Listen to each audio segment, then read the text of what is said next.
everyone, Ivy League Gaming here, and today we're playing Watcher of Realms. For today's video, I'm going to take a look at this new event that's coming, and we're going to take a first look at the new heroes to go along with it, including their kits, and break down where they'll likely shine.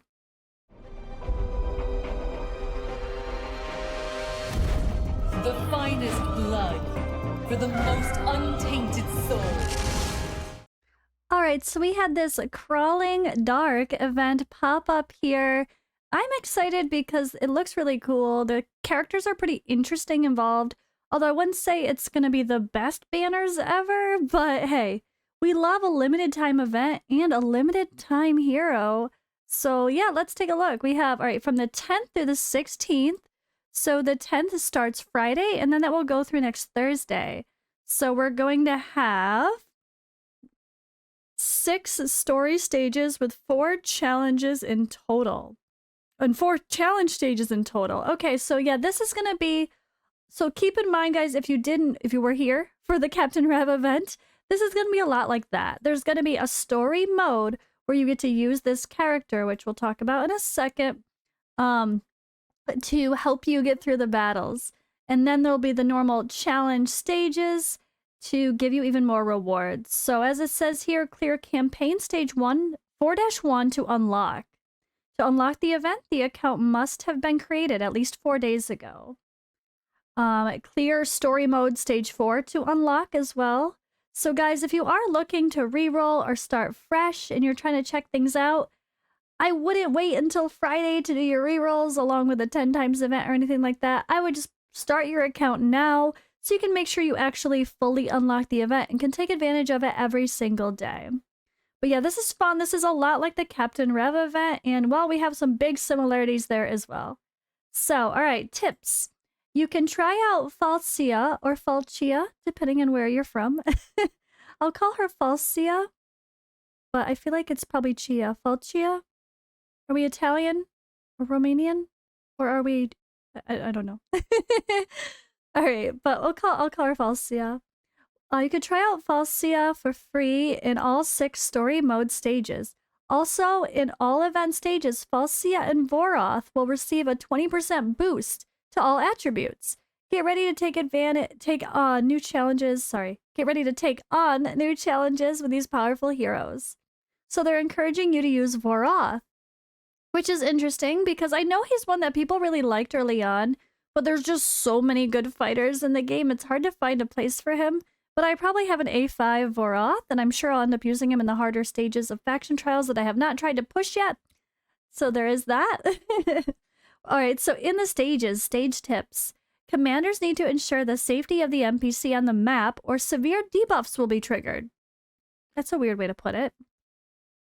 In the challenge modes, bosses are equipped with powerful AoE skills and can hit all units and high defense and magic resistance. Okay. In order to deal with those bosses effectively, the recommended heroes are Falcia, Nocturne, and Silas. It's a weird mix because it's like powerful. Okay, they have powerful AoE skills, so do you just want good single target damage, in other words? I guess that's what they're saying. If they have high magic resistance, well, magic is not exactly the best thing to go against them, you'd hope, but someone like Nocturne that does like true damage, that does very high magic damage, can be really helpful. I'm sure our hexes will shine as well. Alright, so reward preview. Getting Voroth as a hero will be something we can buy from the shop. Also, we have a couple artifacts here, which we'll take a look at in game. I will be popping onto the test server to take a look at the artifacts and the heroes. We also had, yeah, and of course summons. But yeah, I love these events. I love the redeem shops. It's just a fun way to get extra rewards, and they usually do a pretty good job. So here's where the excitement comes, right, guys? We want summons. We want to know what's happening for summons. So special summoning, boom. Special summons. So we have the 10th through the 12th, which is the normal weekend, right? We have, yeah, a new hero joining us, and Calypso. Heroes below will have rates increased by 10 times. So this is it, guys. This is our 10 times event, which is fun.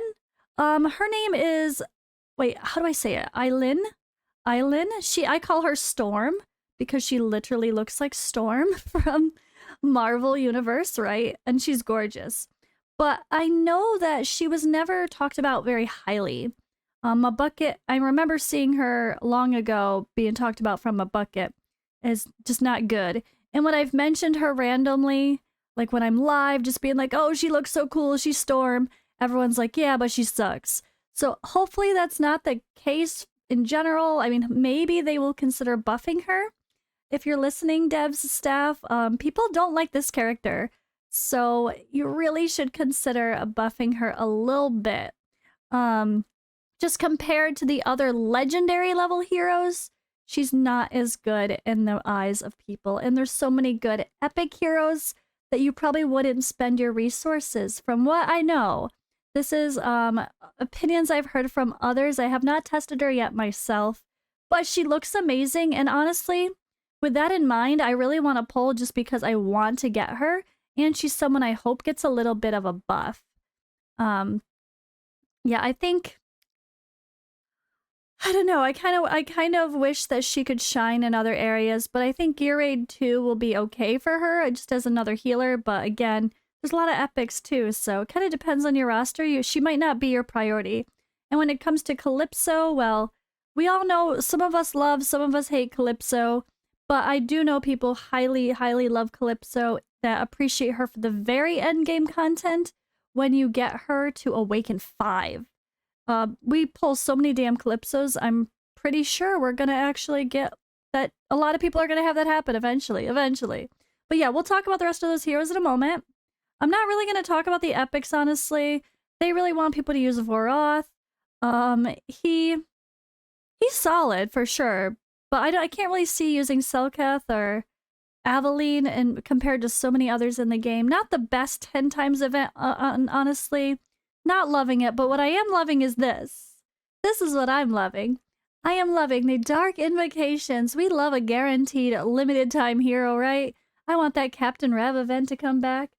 And I just realized I never put my light on. My green screen was popping. It's fine. But yeah, we have Falcia, only summoned from Dark Invocations. This is going to be a special banner limited time hero. So I would assume it's going to be like Captain Reve with like 250 to a guarantee maybe. So save your summons. It could just be a 10 times banner with only her on it and that's it. I don't know. We don't know for sure because it's actually not showing yet. And what I mean by actually not showing yet, I mean, as of this recording and opening up my game at, well, fairly early in the day, nothing is showing for Friday. So this actually kind of made me giggle, but Friday is the 10th. Don't worry, guys. There are events. We have the noticing game to prove it. But they haven't shown exactly what the events are going to look like here yet. Maybe they're waiting to break that out in more teasers for the event. But don't worry, Friday the 10th, there will be some summon events. We just don't know exactly how they're going to play out. But we do know that this is simple enough. There is going to be a 10 times for a couple days. And then the 10th through the 14th, even longer, are going to be special summons to get this exclusive hero, which is limited time only. So I would probably suggest saving for the limited time hero because I do think she's better than this 10 times banner. So let's go ahead and talk about the heroes. Let's give a little bit of a first look on these new heroes coming out, plus we'll briefly cover the others. Alright, so I'm here on the test server to be clear, to look at her kit in full detail because when she's not on the calendar, we have no way to click her to kind of see the details ahead of time. At least I don't think she's actually in our gallery yet. Let's just double check. No, she has not been added to our gallery yet. So just like I thought, that's why I'm on the test server. So this is Falcia. Let's take a look at her visually. Really cool aesthetic. Double swords, a little bit weird. They look very different. Maybe not. Maybe just the color throwing me off. Love her outfit. Love her look. Love the creepy veins around her eyes. She looks amazing. So she is a demon hunter with a sharp strategic mind, and even sharper blade for any occasion.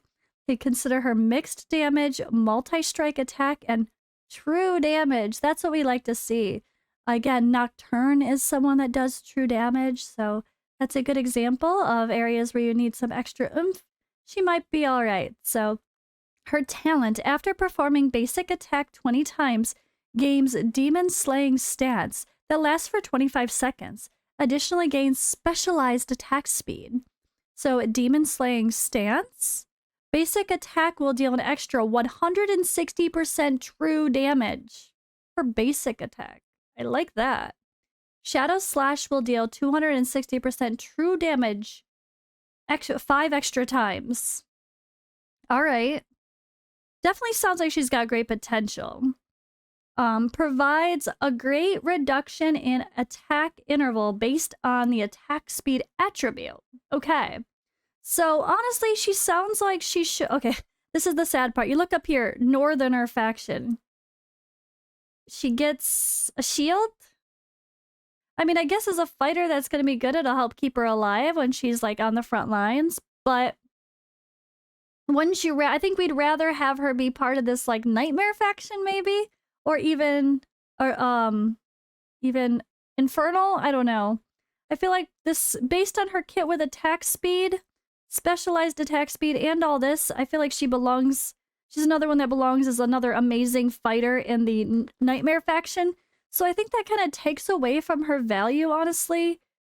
When I see Northerner for her, I'm a little bit bummed, you know? But hey, every faction needs a few people that cover that. And the other Northerner, of course, is our other guy, Voroth, who is part of the banner. So that's who they're also going to be talking about.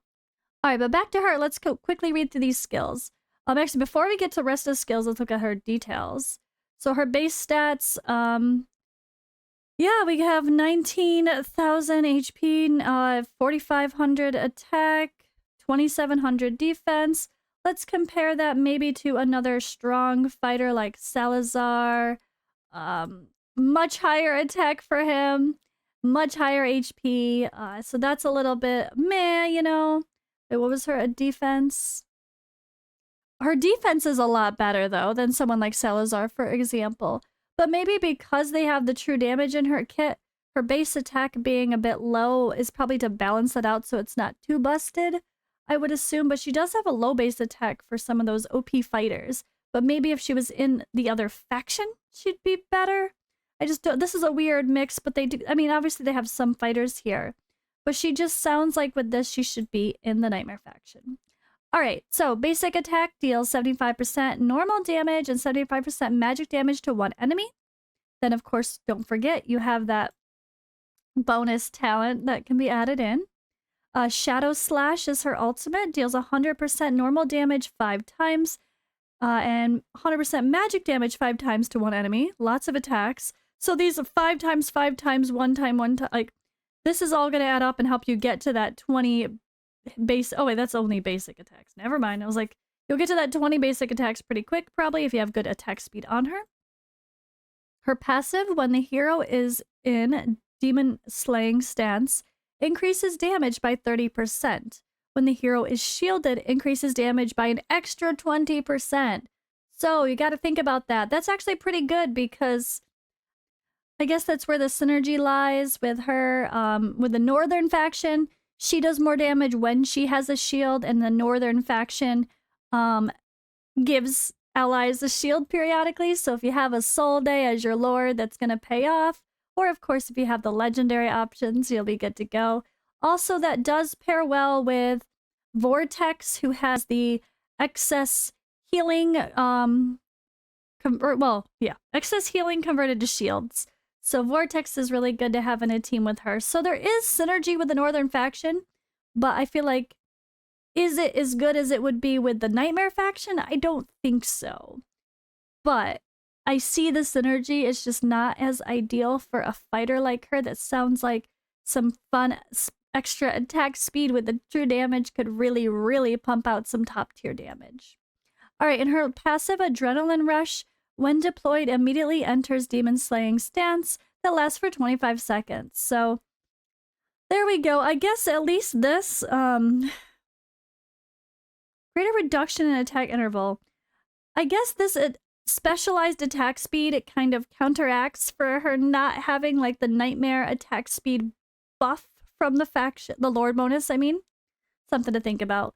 All right, I'm going to try to quick go through her awakenings. So her Awaken 1 gains a shield with a strength of 2,000% attack speed. Entering Demon Slaying stance lasting for 10 seconds. So she helps to enable herself to do more damage as well with Awakening 1. That sounds great. I already like her awakenings. That sounds perfect for what she needs. She needs to have a shield up to do more damage thanks to her passive, and she can help provide that herself. Awaken 2, attack. Awaken 3, when the hero is in Demon Slaying stance, reduces attack interval by 20%. So she's going to keep attacking more often. Crit rate with her Awaken 4 and Awaken 5. When the hero is in Demon Slaying stance, she becomes immune to death when receiving fatal damage. However, once the effect ends, she'll instantly die. Aww. So the Demon Slaying stance does last for 25 seconds, so that's still like, depending on when she gets that fatal damage, if you get it early on, she has a chance to be immune to death for a while, and then once the Demon Slaying stance ends, she's gonna die. But it's interesting, it helps her survive a little bit, kind of like how there's a lot of characters with Unyielding. It gives them a little extra oomph, maybe even good for something like Arena. But I think she's a solid fighter anywhere you need a fighter. It's just not going to be as ideal as like a guild boss fighter compared to the others because you don't really have a bunch of northerners in your guild boss once you get late game, honestly. So I think she's going to fall off there. All right, now we have the gorgeous Aylin. She is absolutely stunning. I mean, absolutely maybe my favorite looking character in the game. As soon as I saw her, I'm like, she's Storm. It's Storm, guys. But yeah, definitely some inspiration from Marvel. But love her, right? Absolutely gorgeous. Okay, aesthetics aside, she's a healer. From a moonbeam she fell, Aylin channels lunar power to embolden allies, her abilities stacking over time. She does provide AoE heal, which is definitely important. So her talent receives 1 stack of Divine Moonlight every 1 second, stacking up to 50 times. Healing multiplier +1 with Divine Moonlight, so she gets up to 50% more healing added with her multiplier. I like that. And here, her multipliers are based on attack, so keep that in mind as well. She's an attack-based healing to all allies in range with a basic skill. So, I mean, on paper, she already sounds awesome. I guess from people's experience, though, with already using her on the Forerunner server, she's still a little underwhelming compared to the other legendary healers. But hey, you never know. Maybe they've changed her, or maybe they will change her. A little bit. Although it sounds so good right from the start. Is she really that bad, guys? Let me know in the comments below, Forerunner server players that have played her. What about her is really disappointing? I feel like, I don't want to say she's terrible, because she doesn't sound terrible immediately from reading everything so far, but why isn't she as good? Maybe it is just that reality of like Ezrin, of he has a great use as a single target massive healer with single target, but there's lots of epics that are easy to build, so maybe people just opt to max out the epics because they're easier to max out than putting your legendary skill crystals into a legendary that's great but not amazing. I don't know. All right, let's continue though. So her ultimate, when triggered, increases the hero's healing multiplier by 70% and speeds up healing by 100% for 15 seconds. So again, all this healing multipliers, healing based on attack for her whole kit, so just keep that in mind. And then Divine Moonlight reaches 25 stacks, increases healing multiplier by 20%. Additionally, allies in range will receive 10% less damage. So she also brings damage mitigation. Honestly, she sounds like a little healing machine. I want to say she's probably better than people give her credit for. They're just comparing to super endgame content type stuff where, I don't know, I mean, Elowen's still the queen, I guess. Maybe she's not as good as Elowen or Laia. Is that kind of the problem? But hey, I mean, she sounds awesome. She really sounds awesome on paper, right, guys? Am I crazy? She sounds great. Her passive Solidarity for every 1 ally in range increases the ally multiplier by 1% and acquires 1 additional stack of Divine Moonlight. I mean, Elowen is based on attack too. It's not like there's like, oh, but I like having people like Medan and Vortex that are based on HP for survivability. But so But Elowen's even based on attack. It's not like it's just her being based on attack is disappointing. I don't know. I think she sounds fantastic on paper. So maybe she's just another Ezrein situation where she's underrated based on a super OP whales that have been playing for a year or 2 or 3 on the Forerunner server and have, you know, a lot to compare to versus people that have been playing for a few months where she would be a game changer on your account. I kind of feel like that might be the case. She sounds great. But maybe this whole kit focused around healing multipliers isn't as great as it sounds. It still sounds like she's going to pump out constant, wonderful healing. AoE healing and a basic skill also sounds great. I don't know. I don't know, guys. I don't know. I'm not seeing the bad. I'm not seeing the bad, right? All right. Awaken 1 increases the healing multiplier on targets with HP below 30% by 30%. Awaken 2 adds healing effect. So keep in mind that when they say healing multiplier, they're talking about like how she scales off of attack for her heals plus like the target's HP. Not healing effect, which is separate, which you kind of want to cap. Is it 100? I know there's a certain, I think it's like once you hit like 100 healing effect, beyond that is not that great. You get diminishing returns. I can't remember the exact number, but I saw someone say that recently. So feel free to comment below if you know that exact kind of thresholds. All right, Awaken 3 during the effect of Lunar Haven further increases healing multiplier by 10%. Additionally, when Divine Moonlight reaches the maximum stacks, the healing range will be extended. Ooh, extended healing range. That sounds great. And then Awaken 4 is rage regen on our auto, with Awaken 5 being enhanced skill. When Arya Moon ends, every stack of Divine Moonlight restores 6 rage. Ooh, okay. Coming back to her ultimate as much as possible. Yeah, kind of always ideal, right? Always ideal. So can we see... I guess we can't see the exact... It's all allies in range, but what's this exact range? It just shows this... Okay, it's kind of this around her. Like Dolores. Never mind, I'm seeing it better now. Yeah, you can see it a little bit better here. Oh, ooh, okay, so that's... There you go, there we go. I didn't hit this yet, guys. There. Look at that range all around her, but way more than like a Dolores or Sadie range. Look at that. Pretty cool. I don't know. She sounds like a constant, wonderful healer to me. But maybe that's the problem. Maybe people want more than just a basic healer. Maybe people want... Maybe she's just... The comparison is, okay, she's an amazing AoE healer. You can't doubt that. But, like, she doesn't bring rage regen for the entire team. She doesn't boost their attack with inspiration to the entire team. Maybe there's just no cleansing for the whole team of a debuff or whatever. So maybe that's where she becomes a little more lackluster compared to the other legendaries, is because she just brings healing and that's it, and people want a little bit more to help the team. That's kind of my guess of why people would find her meh, because it sounds like she's a healing monster. But let me know what you think in the comments below. I want her because she's stunning. I mean, this is one of those... This is going to be my superficial summons where I'm going to pull for the new character on for the event, right? I'm going to pull for the character on the event because she's limited and she sounds pretty solid as a fighter. And she is in a different faction where I don't have a lot of fighters built yet. Or other damage dealers built, yeah, for that matter, except for Maul. So I wouldn't mind getting some more solid people for my Northerner faction for the sake of faction trials. But I'm hoping I can get her and her, honestly. It's only just a little bit disappointing with Calypso, because I feel like Calypso is just so underwhelming early on. When you compare her to all the other amazing marksmen in the game, you're gonna use Maul over Calypso early on, unless you're crazy. Silas is better.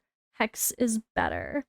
Nyx I would even choose over her, but I think what I've heard is that there's some interesting late game stuff, really pumping out some crazy damage when she's Awakened 5. That might be more like when you use the Piercer Lord with her. If you have like Aracha, that's when she really can shine. If you have Aracha the Lord and she's Awakened 5, she's amazing. but it just sounds like without that, she's not as amazing. But yeah, guys, this wraps up the event conversation. It was a little bit of a long one. Oh, wait, there's more. Oh, wait, there's more. Actually, there's not more because on the test server, I don't get to see these special new artifacts. I was thinking on the test server that they would have already had it from like the Forerunner server, but no. It looks like those new artifacts are new in general. They might already be on the Forerunner server, but they don't show as far as what we can summon. So either they're exclusive or yeah, they don't show in the summon pool. So hey, I guess we'll find out together. But yeah, make sure you guys are checking notifications. This interview with my bucket was amazing, guys. But what is this? That's old.